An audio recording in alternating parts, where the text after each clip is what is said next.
آپ سے زیادہ اس لمحے مجھے کوئی خوش نصیب نظر نہیں آ رہا.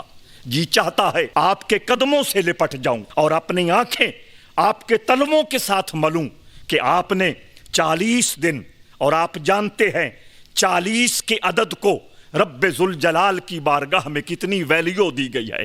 مقاصد التنزیل میں قبلہ سائیں قاسمی صاحب نے اسلام اور کفر کے درمیان جو جنگیں ہوئی ہیں جن کی تعداد 8 ہے، ان کا بھی بڑا تفصیلی تذکرہ کیا ہے، اور اس تفصیلی تذکرے میں صحابہ کرام کی عظمتوں، رفعتوں اور شانوں کو بھی پورے قد کے ساتھ سلام پیش کیا گیا ہے.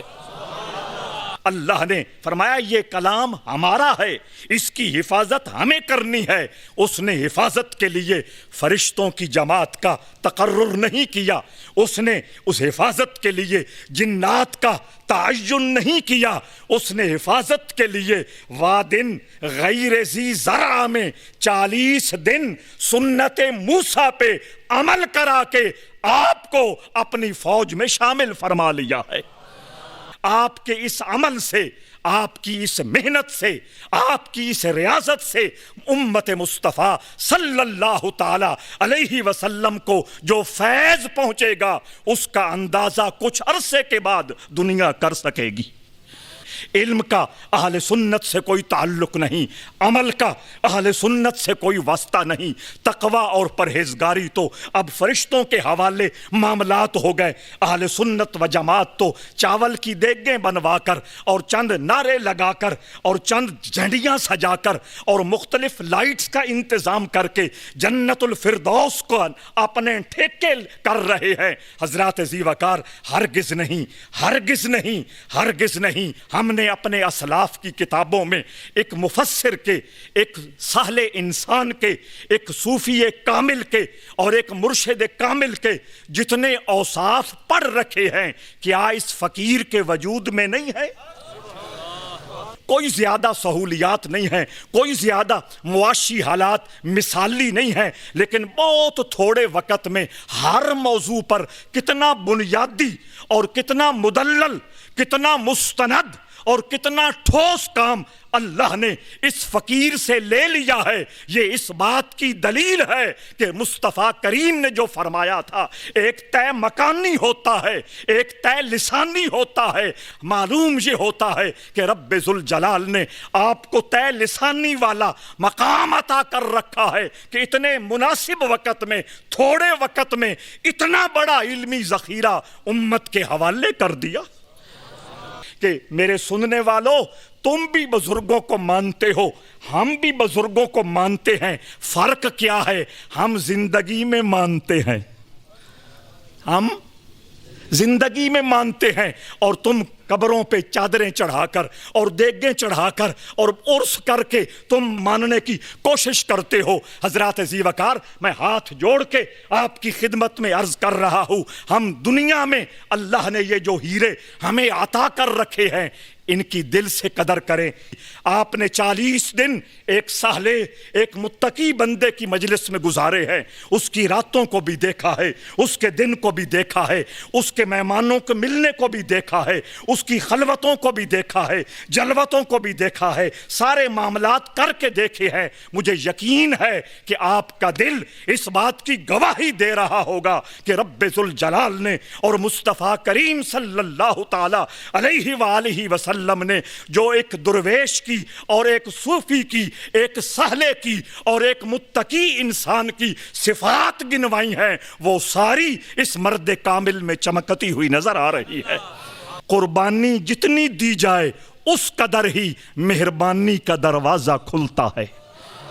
آپ نے قربانی دی ہے، مہربانیوں کے دروازے کھلتے ہوئے محسوس کریں گے. بسم اللہ الرحمن الرحیم. اللہم صلی علی سیدنا محمد تعینک الاقدم والمظہر الاتم لاسمک الاعظم بعدد تعینات ذاتک وتجلیات صفاتک وعلی آلہ وصحبہ کذالک.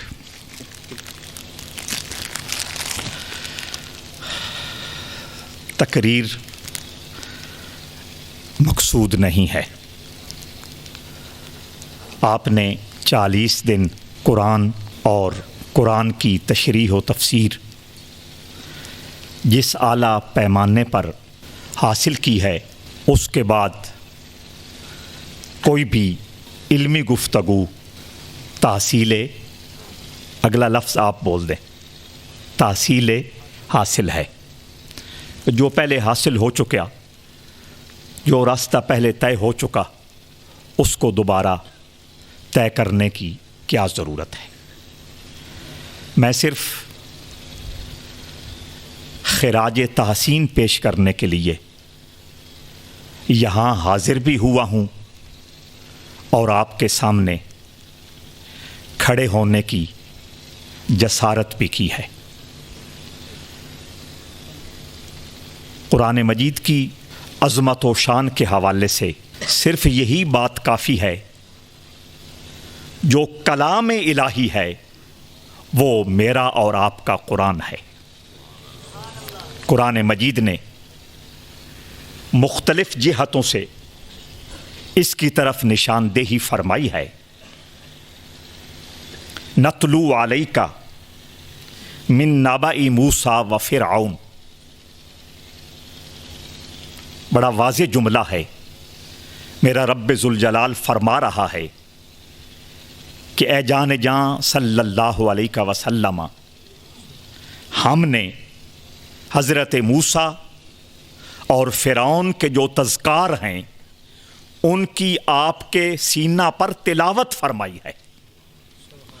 اللہ اپنے آپ کو تالی فرما رہا ہے، تلاوت کرنے والا فرما رہا ہے، جو اس بات کی دلیل ہے کہ یہ قرآن کلام خداوندی ہے۔ اور دوسرے مقام پر میرے کریم رب نے فرمایا، تلک آیات اللہ نتلوہا علیک، آگے آپ بول دیں بالحق۔ یہ بھی دلیل ہے، اللہ رب العزت نے واضح طور پہ یہ فرما دیا کہ یہ جو قرآن مجید ہے اور اس کے جو مضامین ہیں جن کو آیات الہی کہا جاتا ہے، یہ وہ ہیں جن کو ہم نے آپ پر تلاوت فرمایا ہے۔ اور یقیناً آپ نے تفسیر القرآن کے آغاز میں قبلہ سائیں قاسمی صاحب کی مبارک زبان سے یہ سنا ہوگا کہ جس وقت اللہ رب العزت جبرائیل امین کے سامنے اس کلام کی تلاوت فرماتا تھا تو جبرائیل امین اس کی سطوت، اس کی عظمت اور اس کی ہیبت کو برداشت نہیں کر پاتے تھے اور مرعوب ہو کر بے ہوشی والی کیفیت میں چلے جاتے تھے۔ دوسرے فرشتے بھی جب اس کلام الہی کو سنتے اور اس غشی والی کیفیت سے جب واپس آتے تو فرشتے جبرائیل امین سے پوچھتے تھے، ماذا قال ربنا، کہ جبرائیل امین بتائیے تو صحیح پروردگار نے کیا فرمایا ہے، اللہ رب العزت کا کیا قول مبارک ہے۔ تو جبرائیل امین اپنی عاجزی اور اپنی انکساری کو ان الفاظ سے تعبیر کرتے تھے، قال الحق وهو العلی الکبیر، اللہ نے جو کہا حق فرمایا، وہی علو شان والا ہے، مرتبے والا ہے اور کبریائی کا مالک ہے۔ اور اس پر رحمت عالم صلی اللہ تعالی علیہ وآلہ وسلم کی صرف ایک حدیث بطور استشہاد عرض کروں گا، یقیناً آپ کی یاداشت میں وہ محفوظ ہوگی۔ حضور علیہ الصلاۃ والسلام نے ارشاد فرمایا، تبرک بالقرآن، اگر الفاظ یاد ہیں تو اچھا، ورنہ ضرور یاد فرما لینا، تبرک بالقرآن فإنہ کلام اللہ وخرج منہ، تبرک بولے بالقرآن فإنہ کلام اللہ وخرج منہ۔ آقا کریم فرماتے ہیں قرآن سے برکت حاصل کرو، فإنہ کلام اللہ، کیونکہ یہ اللہ کا کلام ہے۔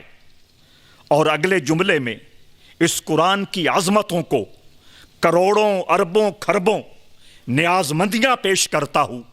آقا کریم فرماتے ہیں وخرج منہ، یہ ذات خداوندی سے باہر جلوہ گر ہوا ہے۔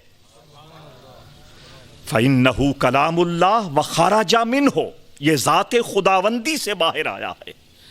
رسول اللہ کی امت کتنی خوش نصیب ہے کہ وہ کلام جو ذات خداوندی سے باہر آیا ہے وہ مختلف رویوں سے، مختلف زاویوں سے، مختلف جہتوں سے مسلمان کے سینے میں محفوظ ہو جاتا ہے۔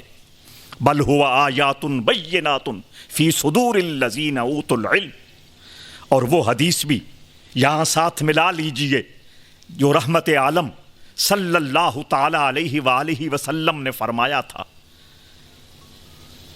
کہ کائنات کی تخلیق سے ہزاروں سال پہلے رب ذوالجلال نے سورہ طٰہٰ کی کچھ آیتیں فرشتوں کے سامنے کی۔ قرآن کلام اللہ بھی ہے، قرآن کتاب بھی ہے۔ جس طرح یہ کلام ہے اس کی کتابت بھی ہوئی ہے، اور آپ کی یقیناً معلومات میں یہ بات موجود ہوگی کہ رب ذوالجلال کی طرف سے قرآن کی کتابت دو انداز میں ہوئی ہے۔ ایک لوح محفوظ پہ قرآن لکھا گیا، اور دوسرا حضرت اسرافیل علیہ السلام کے ماتھے پر اللہ نے قرآن لکھا۔ جو لوح محفوظ پہ قرآن لکھا گیا اس کے حروف کا حجم عقل میں نہیں آ سکتا، اور جو حضرت اسرافیل کے ماتھے پر قرآن لکھا گیا وہ بہت ہی باریک سطرے ہیں اور باریک فونٹ استعمال کیا گیا۔ تو کتاب بھی ہے قرآن اور اللہ کا کلام بھی ہے۔ تو میں عرض کر رہا تھا وہ لوح محفوظ پر سورہ طٰہٰ کی کچھ آیتیں رب ذوالجلال نے فرشتوں کے سامنے کی، انہوں نے مشاہدہ کیا۔ اب فرشتے نور ہیں، قرآن نور ہے، مصطفیٰ کا سینہ نور ہے، اور نور الہی کا قرآن فیض ہے۔ فرشتوں سے زیادہ قرآن کی اہمیت کو اور قرآن کی عظمت کو اور قرآن کے اندر چھپے ہوئے معانی کو اور قرآن کے اندر پوشیدہ فیض کو اور قرآن کے اندر موجود رحمت و برکت کو کوئی اور بھانپ نہیں سکتا۔ فرشتوں نے جب لوح محفوظ پر قرآن کے وہ چند سطریں اور وہ چند آیتیں لکھی ہوئی دیکھیں، پڑھیں، وجد میں آ گئے۔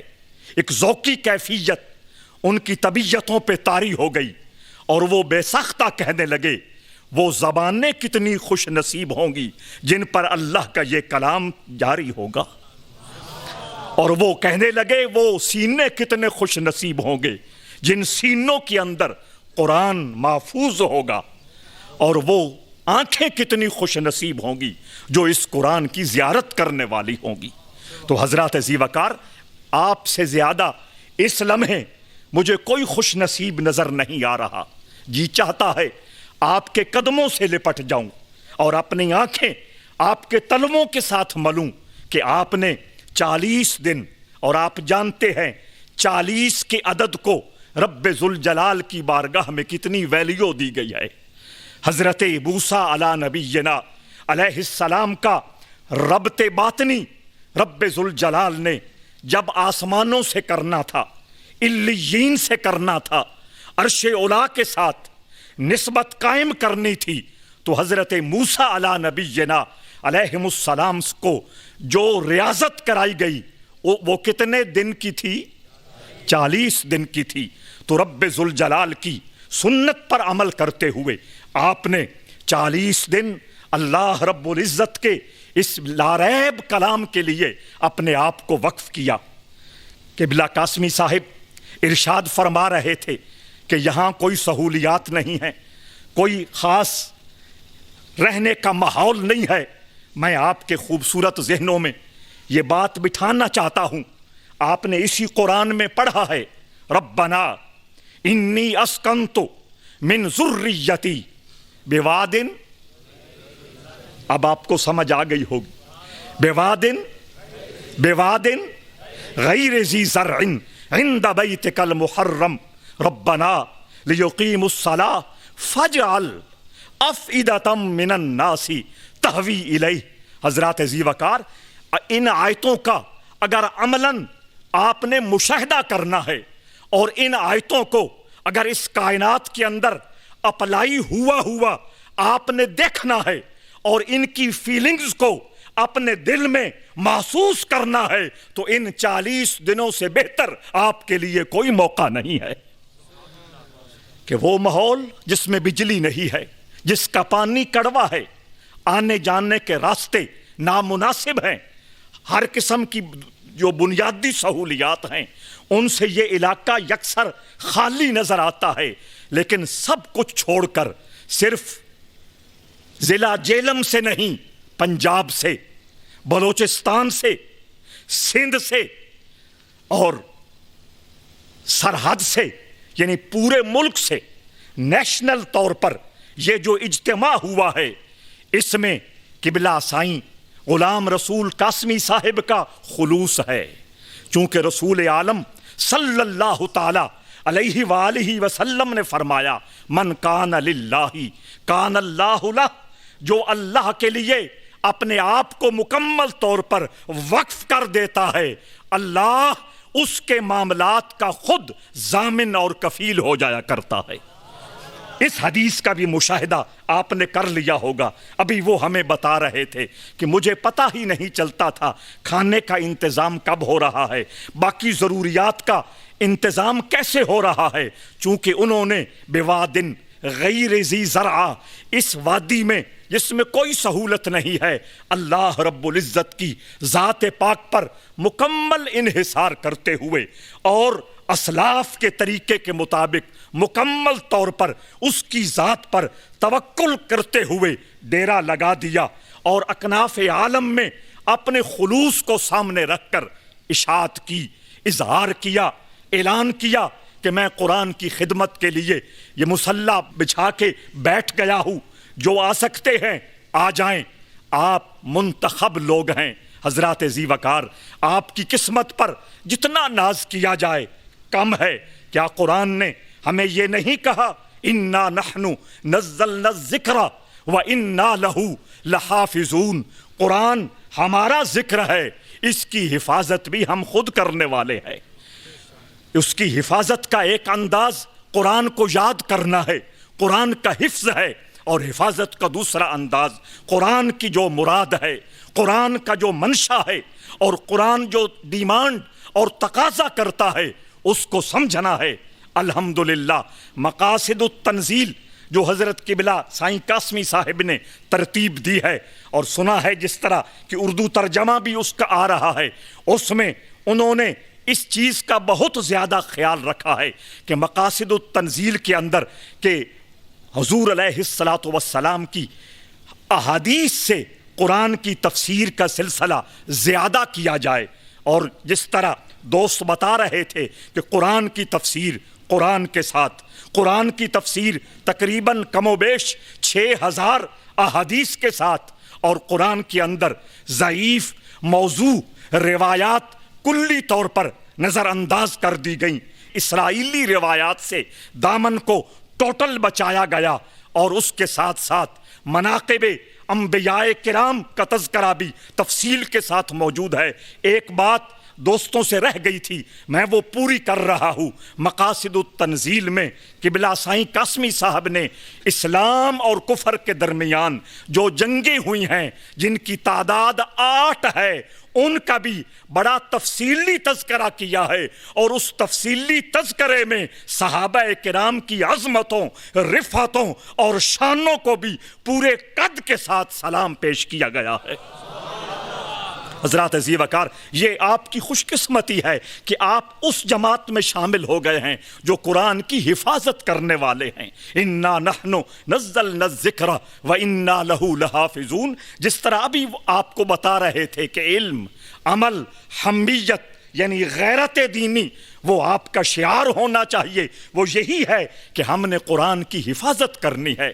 قرآن کے جو مفاہیم ہیں ان کا بیان اس انداز میں کرنا ہے کہ ہر باطل کا بطلان ختم ہو جائے، ہر شکی کا شک ختم ہو جائے، ہر محرف کی تحریف کا مسکت جواب نصیب ہو جائے۔ حضرات عزیز وقار، اللہ نے فرمایا یہ کلام ہمارا ہے، اس کی حفاظت ہمیں کرنی ہے۔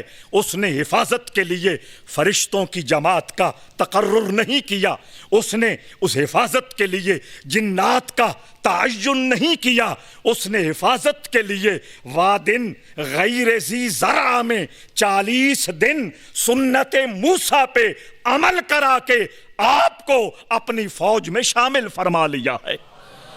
یہ کوئی جذباتی باتیں نہیں ہیں، بالکل حقیقت کے عین قریب ہیں۔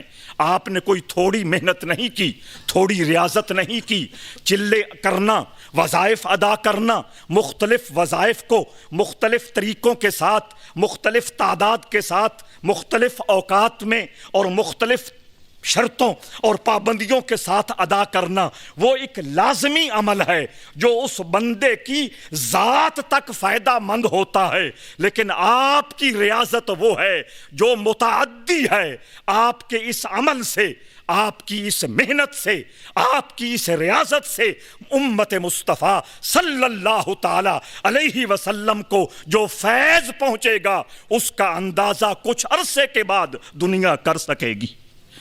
اللہ رب العزت آپ کی جوانیاں سلامت رکھے، آپ کے ذوق شوق میں اور اضافے فرمائے۔ آپ نے اس مشکل ترین ماحول میں اور نفسا نفسی کے عالم میں جہاں اہل سنت و جماعت، آپ مجھ سے بہتر جانتے ہیں کس کیفیت میں اہل سنت و جماعت جا رہے ہیں۔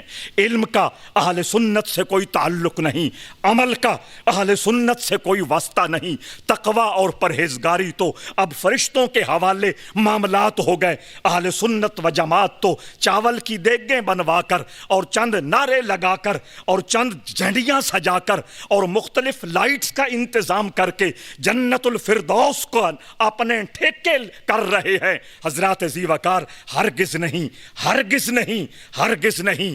پہلے زمانے میں بھی، درمیانے زمانے میں بھی، آج بھی اور آخرت میں بھی اگر دین کی بقا ہے تو وہ بغیر قربانی کے نصیب نہیں ہوگی، اور قربانی کے لیے اپنے آپ کو پیش کرنا ہے، اپنے آپ کو پگھلانا ہوتا ہے، اپنے وجود کو اللہ رب العزت کی ریاضت کی بھٹی میں ڈال کر کندن بنانا ہوتا ہے۔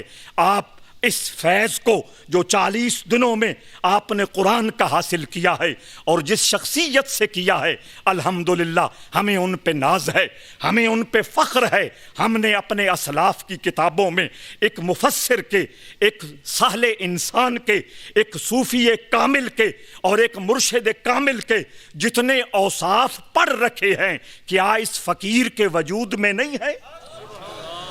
کوئی مبالغہ نہیں۔ میں نے انہیں پہلے عرض کر دیا تھا کہ جس وقت میں گفتگو کروں گا آپ تشریف نہیں رکھیں گے، کیونکہ بعض اوقات خوشامد والا معاملہ ہو جاتا ہے جس کو اللہ کے رسول نے ناپسند کیا ہے۔ ہمارے اسی خطے کے اندر جھنگ میں ایک جگہ ہے محمدی شریف، وہاں بزرگ تھے مولانا محمد ذاکر رحمت اللہ تعالی علیہ، جو اپنے زمانے کے جید عالم تھے۔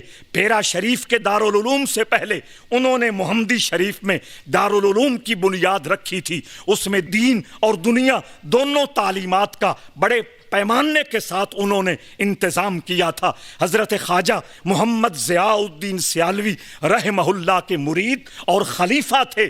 حضرت مولانا محمد ذاکر رحمہ اللہ سٹیج پہ تشریف فرما ہے، ادارے کا سالانہ جلسہ ہو رہا ہے۔ جو سٹیج سیکٹری ہے، نقیب محفل ہے، اس نے کچھ تعریف کرنا شروع کر دی۔ حضرت مولانا محمد ذاکر رحمہ اللہ کی تعریف بالکل درست تھی، جائز تھی، ان کے قد سے اونچی کوئی بات نہیں کر رہا تھا۔ اس کے باوجود حضرت مولانا محمد ذاکر ٹانگوں سے آخری عمر میں معذور ہو گئے تھے، آگے بڑھے اور کوئی چیز اٹھانے کی کوشش کر رہے ہیں، حالانکہ وہاں اسی طرح قالین بچھے ہیں، کوئی مٹی نہیں پڑی، کوئی اینٹ نہیں رکھی، کوئی روڑا نہیں رکھا، کوئی پتھر نہیں رکھا، لیکن وہ ڈھونڈ رہے ہیں مجھے کوئی چیز ملے۔ کسی نے کہا حضور کیا کر رہے ہیں؟ وہ کہنے لگے یہ میری خوشامد کر رہا ہے، اور رسول اکرم نے فرمایا ہے بندے کے سامنے جب کسی کی خوشامد کی جائے اس کے منہ میں خاک ڈال دو۔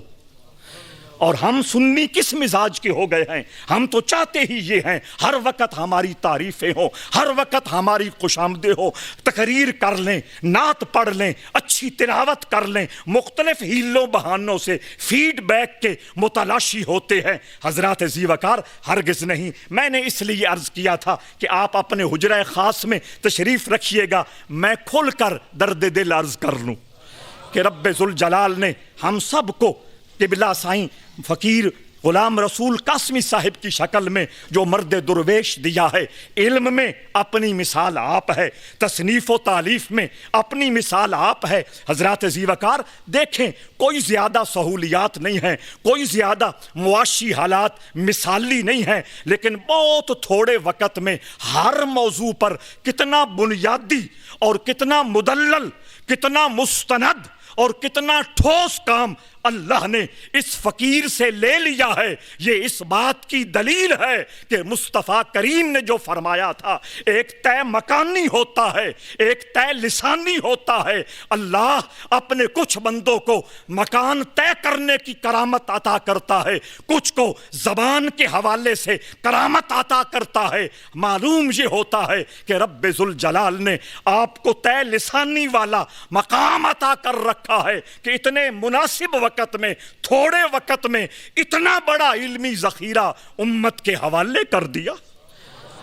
ہماری یہ بہت بڑی خامی ہے۔ ضیاء الامت حضرت پیر محمد کرم شاہ رحمہ اللہ کا چہلم تھا، اس میں بہت سارے لوگ خطاب کر رہے تھے۔ جماعت اسلامی کے اس وقت کے امیر قاضی حسین احمد صاحب وہ بھی وہاں تشریف لائے تھے۔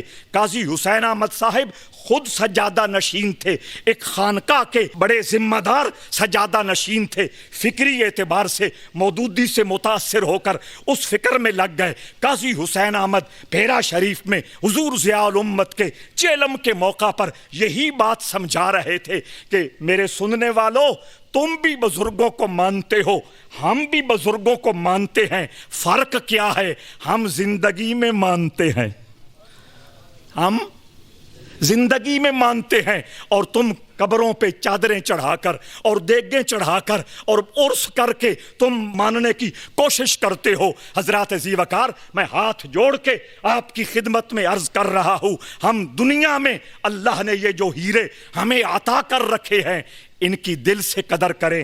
قبلہ قاری صاحب فیصل آباد سے تشریف لائے، انہوں نے جس محبت کا اظہار کیا یہ بھی ایک عملی سبق ہے ہمارے لیے کہ انہوں نے دنیا میں ان کی عظمت کو تسلیم کر کے دکھایا۔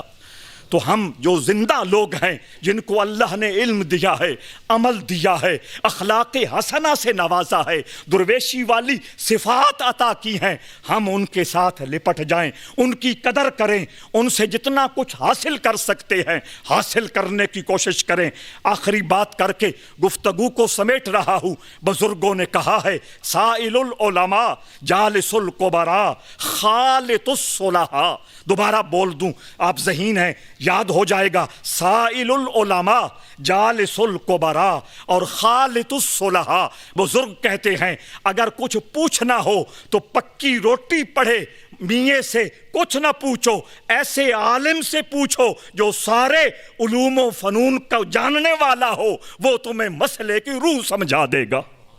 سائل العلماء، آپ کو قبلہ قاسمی صاحب نے ان 40 دنوں کے اندر قرآن فہمی کی خوشبو عطا کی ہے، اور اس کے ساتھ ساتھ 6000 احادیث کا نور آپ کو عطا کیا گیا ہے۔ آپ اب کم نہیں ہیں، آپ کو ایک انداز مل گیا ہے، آپ کو ایک اسلوب مل گیا ہے، آپ کے لیے ایک راہ عمل متعین ہو گئی ہے۔ اپنے مطالعہ میں استحکام پیدا کریں، اپنے مطالعہ میں وسعت پیدا کریں، ادھر ادھر وقت ضائع کرنے کی بجائے، موبائل پر وقت برباد کرنے کی بجائے، جھوٹی کمپنیوں میں بیٹھ کر وقت برباد کرنے کی بجائے جو سیکھا ہے اس کو سیکھیں، اس پہ عمل کریں، اس پہ مزید محنت کریں۔ تو حضرات ذی وقار سائل العلماء فرمایا اگر پوچھنا ہے تو پکا جو عالم ہے اس سے سوال کرو، اور جالس الکبرا، انسان کی فطرت ہے، انسان عمرانی ہے، انسان معاشرتی ہے، انسان کو اللہ نے جو فطرتی مزاج دیا ہے وہ تنہا نہیں رہ سکتا، اکیلا نہیں رہ سکتا۔ قرآن مجید میں نے بھی اپنی نشانیاں بیان کرتے ہوئے کیا جملہ فرمایا تھا، وَمِنْ آيَاتِهِ أَزْوَاجًا لِتَسْكُنُوا فِيهَا، اللہ فرماتا ہے کہ اللہ کی نشانیوں میں سے ایک نشانی یہ بھی ہے کہ اللہ نے تمہیں جوڑا جوڑا بنایا ہے۔ تو یہ انسان کا ایک فطرتی مزاج ہے، انسان معاشرے میں رہنا پسند کرتا ہے۔ تو وہ صوفی فرما رہے ہیں اگر تو نے کوئی دوست بنانے ہیں، اگر تو نے اچھی کمپنی تلاش کرنی ہے، اچھے لوگوں کے ساتھ بیٹھنا پسند کرتا ہے، تو فرمایا جالس الکبرا، تیرے آس پاس جو بوڑھے لوگ ہیں ان کے پاس بیٹھا کر، کیوں ان کی زندگی تجربات میں گزری ہے، وہ اونچ بھی دیکھ چکے ہیں، نیچ بھی دیکھ چکے ہیں، نشیب دیکھ چکے ہیں، فراز دیکھ چکے ہیں، گرم سرد چشیدہ گرم سرد چکھ چکے ہیں۔ ان کی مجلس میں بیٹھنے سے تجھے ٹھہراؤ آئے گا، تیری زندگی میں ایک بیلنس آئے گا، تیری زندگی میں ایک توازن آئے گا۔ اور فرمایا خالط الصلحاء، اگر جگری دوست کسی کو بنانا ہے تو معاشرے میں جو سہلے بندہ نظر آ جائے اسے اپنا جگری دوست بنا لے۔ خالط، یہ خلط ملط جو لفظ ہے، انگلیوں میں ڈال دی جائیں انہیں خلط کہتے ہیں، اور گندم کے اندر جو مکس ہو جائیں تو بڑی محنت کے ساتھ اس جو کو گندم سے الگ کیا جاتا ہے، چونکہ وہ گندم کا حصہ بن چکے ہیں۔ اس طرح اگر کسی کا دوست بننا ہے تو ایسے بندے کو تلاش کر جس کا ظاہر بھی سچا ہو، جس کا باطن بھی سچا ہو۔ بس اسی پہ میں اپنی گفتگو کو سمیٹ رہا ہوں۔ میرے مالک نے کہا الاخلاء یومئذ بعضهم لبعض عدو الا المتقین، اس دنیا میں تو جتنا لوگوں کو دوست بنا لے، جگری دوست بنا لے، جانی یار بنا لے، اپنی جان چھڑک دے، اپنا مال و متاع اس پہ نثار کر دے، اگر اس میں اخلاص نہیں ہے، اگر اس میں اللہ کی رضا نہیں ہے، اگر اللہ کی رضا کے لیے وہ محبت اور پیار نہیں ہے، فرمایا وہ دوستی قیامت والے دن صرف فنش نہیں ہوگی، صرف ختم نہیں ہوگی، اللہ فرماتا ہے دشمنی میں بدل جائے گی۔ یا اللہ کون سی دوستی روز قیامت فائدہ دے گی؟ فرمایا صالحین کی، متقین کی، پرہیزگاروں کی دوستی تجھے فائدہ دے گی۔ آپ نے 40 دن ایک سہلے، ایک متقی بندے کی مجلس میں گزارے ہیں، اس کی راتوں کو بھی دیکھا ہے، اس کے دن کو بھی دیکھا ہے، اس کے مہمانوں کو ملنے کو بھی دیکھا ہے، اس کی خلوتوں کو بھی دیکھا ہے، جلوتوں کو بھی دیکھا ہے، سارے معاملات کر کے دیکھے ہیں۔ مجھے یقین ہے کہ آپ کا دل اس بات کی گواہی دے رہا ہوگا کہ رب ذوالجلال نے اور مصطفیٰ کریم صلی اللہ تعالی علیہ وآلہ وسلم نے جو ایک درویش کی اور ایک صوفی کی، ایک سہلے کی اور ایک متقی انسان کی صفات گنوائی ہیں، وہ ساری اس مرد کامل میں چمکتی ہوئی نظر آ رہی ہے۔ اللہ رب العزت ان کا سایہ ہمارے سروں پہ سلامت رکھے، ان کے علمی روحانی فیض سے ہم دامن بھرتے رہیں، اور ان کی مبارک زندگی میں ان کی جتنی قدر ہو سکے رب ذوالجلال ہمیں اس قدر کو کرنے کی توفیق عطا فرمائے۔ اگر 2-4 منٹ زیادہ ہو گئے آپ محسوس نہیں فرمائیں گے، میں نے جو کچھ کہا دل سے کہا اور درد دل سے کہا، وما علیہ الا البلاغ، ہاں اتنی بات ہے. ایک جملہ وہ کہہ رہے تھے کہ کچھ لوگ یہاں بیٹھے ہیں اعتکاف میں بیٹھے ہیں, آپ تو آج چلے جائیں گے, کچھ صبح چلے جائیں گے, وہ جو یہاں بیٹھے ہیں وہ کتنی قربانی دے رہے ہیں. پہلی بات تو یہ ہے قربانی جتنی دی جائے اس قدر ہی مہربانی کا دروازہ کھلتا ہے. میرا یہ جملہ پلے باندھ کے جائیے گا. مہربانی بقدرے مہربانی بقدرے قربانی. آپ نے قربانی دی ہے, مہربانیوں کے دروازے کھلتے ہوئے محسوس کریں گے. اور باقی وہ ایک امیر خسرو رحمہ اللہ نے کتنی خوبصورت بات کی تھی. عیدگاہ ماں غریباں کوئے تو, ہم غریبوں کی عیدگاہ تو یار تیری گلی ہے. عیدگاہ ماں غریباں کوئے تو, اے محبوب تیری گلی ہی ہماری عیدگاہ ہے. انبساط عید دیدن روئے تو, لوگ عید کا معنی کچھ بھی سمجھتے ہوں, عاشق کہتا ہے یار کا مکھڑا دیکھنا یہی میری عید ہے.